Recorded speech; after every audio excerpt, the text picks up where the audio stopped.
Sebelum kita memulai pelajaran ini, monggo berdoa bersama. Baca bismillah aja.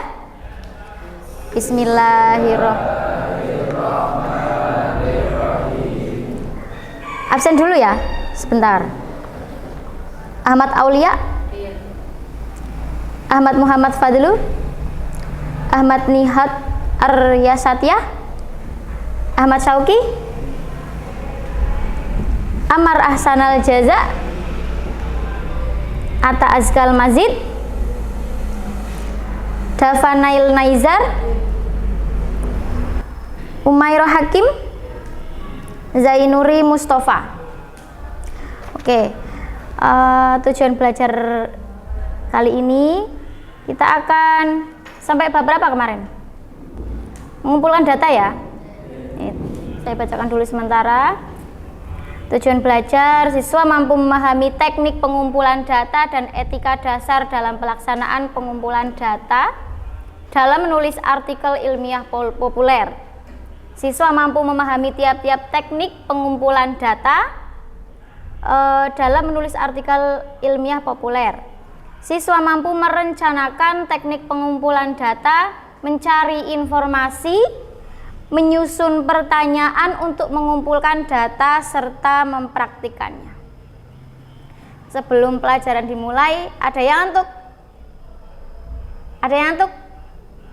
Coba berdiri dulu semuanya. Berdiri di tempat. Ya. Oke. Rapikan dulu. Sudah bangun? Oke, monggo duduk lagi. Kali ini akan monggo dibuka halaman 93. Pengumpulan data, teknik pengumpulan data. Minjem yang belakang, yang ada 2.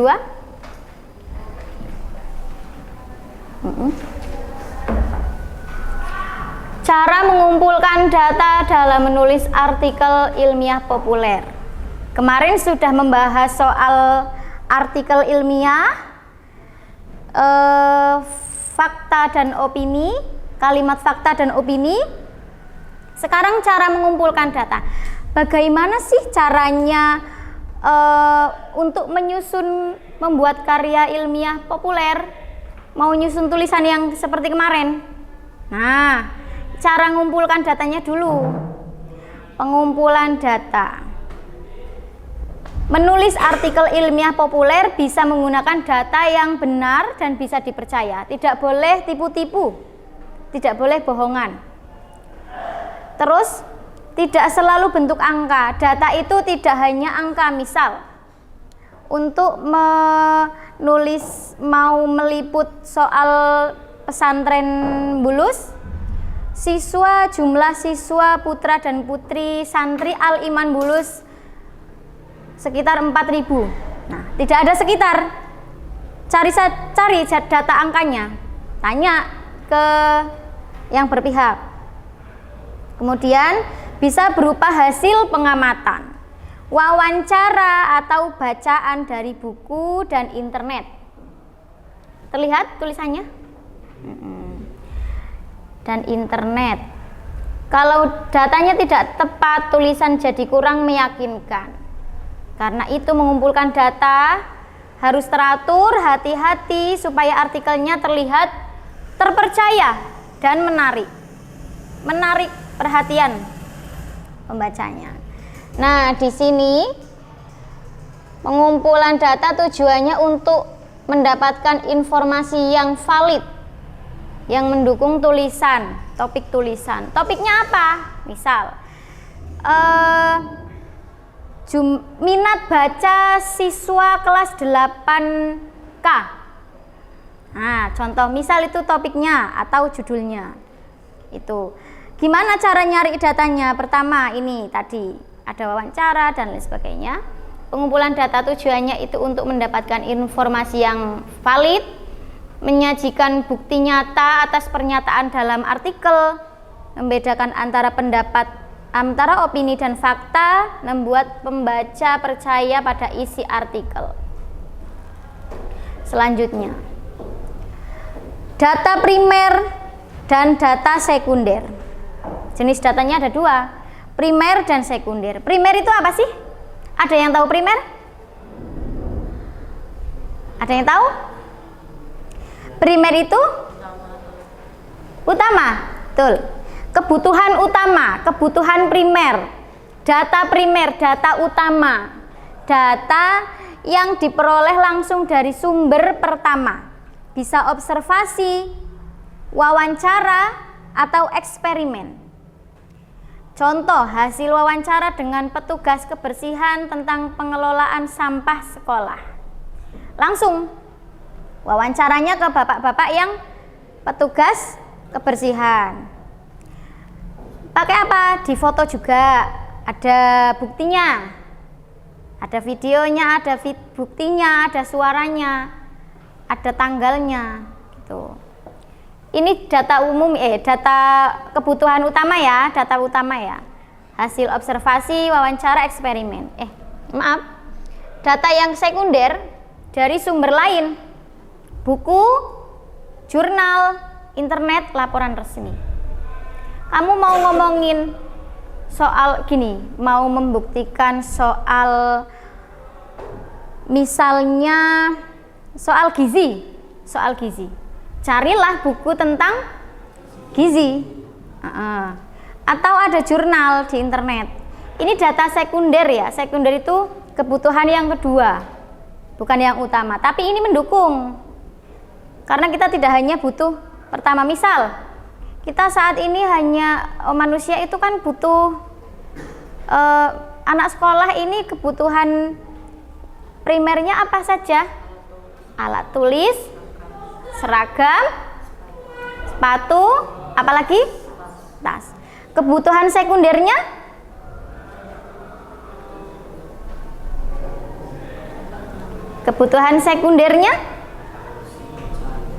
apa? Alat kesehatan. Apa tadi? Oh iya, alat kesehatan ya. Untuk suatu ketika sakit, itu kebutuhan sekunder. Berarti sekunder itu bukan yang utama tapi penting.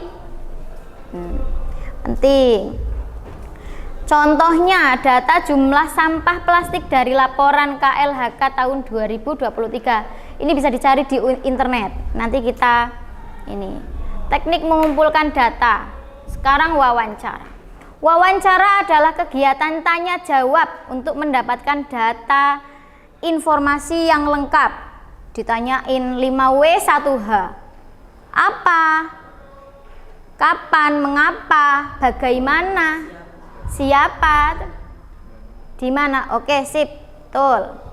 Wawancara dilakukan bisa langsung, bisa tidak langsung. Artinya langsung bisa tatap muka, tidak langsung bisa telepon. Ini contohnya wawancara.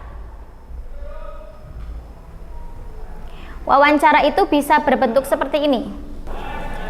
Wawancara Najwa Shihab. Ini tadi saya nyari ini.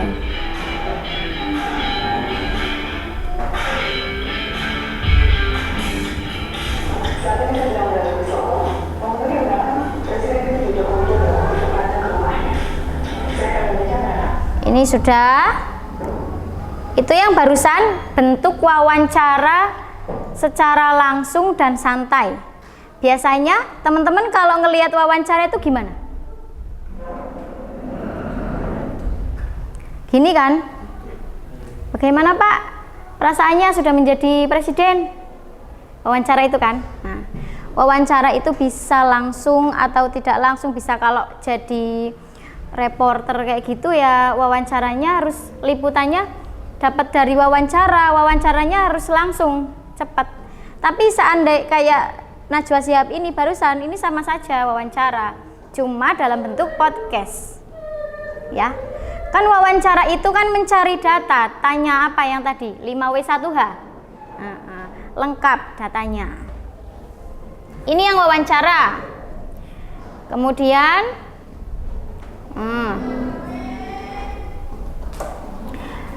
dilakukan wawancara, bisa video call, bisa telepon suara, lalu dicatat hasilnya. Zaman dulu itu kayaknya nulis poin-poin tuh yang cepat. Tapi sekarang udah banyak media. Tapi walaupun hanya tulisan itu bisa ada rekaman. Zaman dulu itu lebih banyak rekaman karena belum ada video, belum internet, belum ada untuk video-video ini sejak tahun sejak tahun 1998 baru muncul banyak media-media seperti ini. Yang untuk mencari informasi itu sudah mulai banyak. Bukan hanya lewat tulisan dan perekaman saja. Nah, sekarang wawancara bisa bagaimanapun. Ini wawancara. Lagi langkah wawancara. Pertama, topik wawancara. Seandainya mau wawancara apa kelompok sini? Cari. Seandainya mau wawancara pentingnya sarapan sebelum sekolah. Kira-kira wawancaranya ke siapa? Teman. Oke, ke teman kan? Ke teman-teman yang biasa sarapan pagi. Wawancara. Menentukan topiknya. Misalkan tadi topiknya mau ngomongin soal pentingnya sarapan sebelum berangkat sekolah.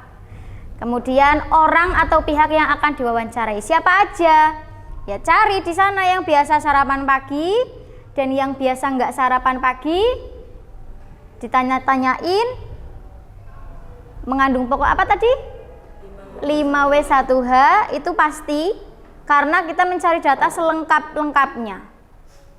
Kemudian menyusun daftar pertanyaan. Oke, sudah menentukan orangnya, menyusun daftar pertanyaan apa saja yang mau ditanyakan. Menentukan cara merekam hasil wawancara. Mau direkam pakai apa? Pakai tulisan, pakai handphone, pakai perekaman, pakai video, boleh.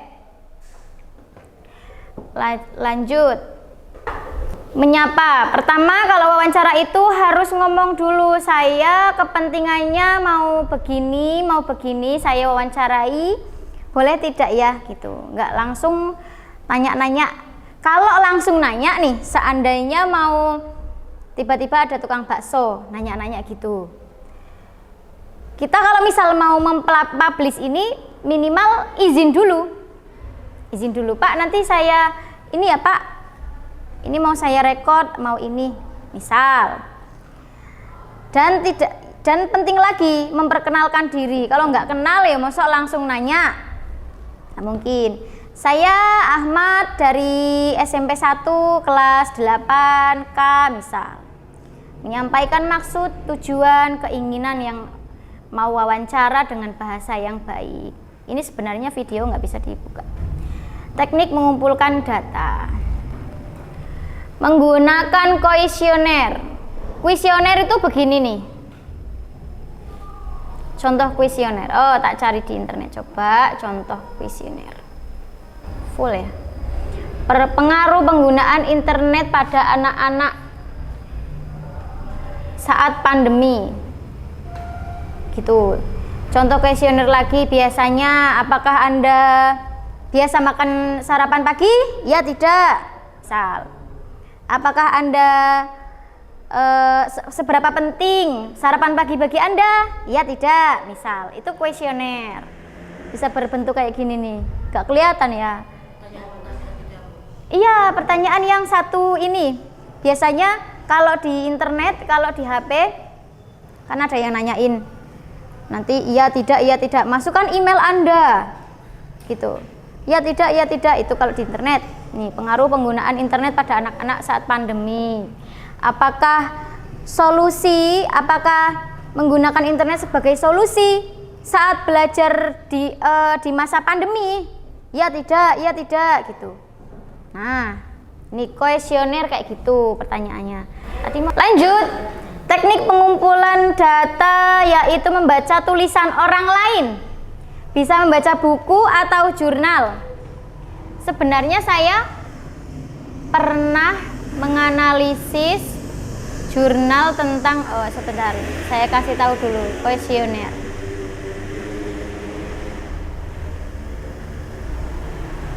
Nih, contoh kuesioner tuh kayak gini. Ini isinya pertanyaan 1, 2, 3, 4, 5. Tinggal yang mau ditanyakan ini siapa aja nanti. Nih, TS. Sangat suka, sangat setuju, tidak setuju, normal, setuju, sangat tidak setuju. Tuh. Nanti yang dikirim, dikasih kayak gini biasanya tuh misal 20 anak yang biasa sarapan pagi dan nggak sarapan pagi gitu. Misal contoh yang tadi kan topiknya itu. Nanti dikumpulkan hasilnya. Ini kuesioner berupa banyak pertanyaan. Kemudian mengumpulkan data dengan membaca tulisan orang lain. Saya kasih tahu mencari jurnal nih, Open Knowledge Map. Di sini kalau mau nyari jurnal apapun ada. Jangan nyari tulisan orang lain, itu bukan dengan di Google ketik namanya, itu kurang. Karena di Google itu banyak. Seusia kalian sudah banyak yang mengirim tulisan seperti itu. Jadi literatur di Google kurang, yang hanya lihat di sini itu kurang terpercaya. Bahasanya kurang, pembuktiannya kurang. Jadi carilah di jurnal, di internet seperti yang tadi. Oke, sambil nunggu. Open Knowledge Map. Ya, di sini. Nah, oke. Di pencarian cari pentingnya sarapan pagi.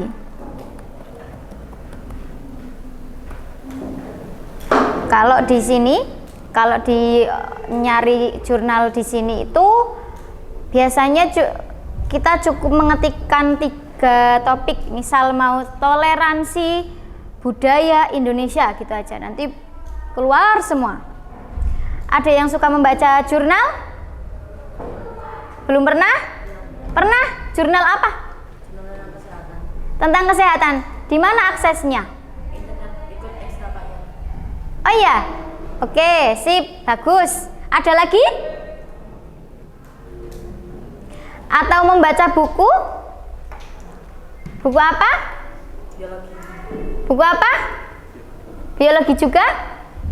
Bisa kalau nyari jurnal bisa di sini juga. Soal biologi apapun ada. Tapi saya kasih tahu ini untuk mencari ilmu-ilmu di sini. Jurnal keilmuan bahasanya. Hidup bersih jalan. Nah, dalam satu kolom ini kan banyak nih. Ya.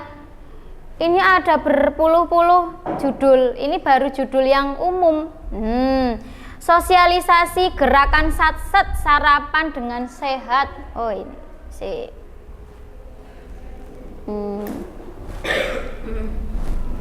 Nih ya. Sini saya nyari. Nah, sosialisasi gerakan satset sarapan dan jajan sehat. Screening faktor risiko. Nah, di sini nanti ada mencari data yang kamu butuhkan apa. Saya nyari di sini. Ini contoh mencari kalau di internet.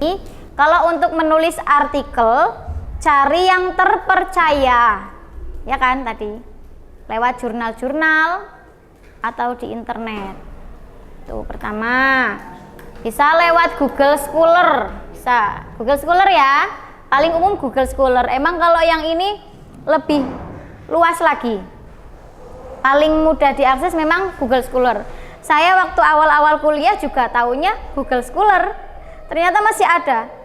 Ada yang tahu website yang bacaan selain NU Online? Apa? Wikipedia, apalagi? Oke.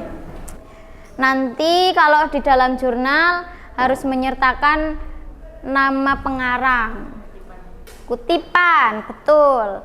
Tidak bisa tanpa kutipan karena nanti jatuhnya kita seperti menggunakan duplikasi tanpa izin, alias apa? Plagiarisme, teknik mengumpulkan data. Oke. Sementara ini ada yang belum paham? Soal wawancara, observasi, terus apa tadi? Wawancara, observasi, kuesioner. Ada yang perlu ditanyakan? Oke. Paham ya? Teknik mengumpulkan data, menghormati hasil karya orang lain, mengambil tulisan orang lain tanpa menyebut sumber adalah tindakan yang tidak sopan. Ini sebenarnya kalau di dunia akademik nantinya kalian akan nanti disebut kejahatan. Ini termasuk dalam kejahatan karena sudah mengutip tulisannya orang lain tanpa izin. Misal mau bikin kata-kata nih, biasanya kata-kata siapa yang paling biasa buat caption? Caption apa? Ilmu tanpa agama adalah buta, contohnya. Itu kata-kata siapa? Albert Einstein. Tulis di samping. Atau misal kita mau bikin story, orang yang hanya tahu satu hal, maka dia tidak tahu apa-apa. Tulisannya siapa itu? Gitu misal. Max Muller, harus ada sini. Max Muller, orang yang hanya tahu satu hal, sebenarnya tidak tahu apa-apa. Misal, harus ada, nggak mungkin. Jadi tahu ya, jadi tahu nyari jurnal itu sebagai data sekunder. Jadi tahu di mana nyarinya, jadi tahu seperti apa wawancara. Nanti setelah ini ditunggu 2 minggu ke depan. Sudah? Oke, saya akhiri sampai sini. Oke, diakhiri. Wassalamualaikum warahmatullahi wabarakatuh. Waalaikumsalam.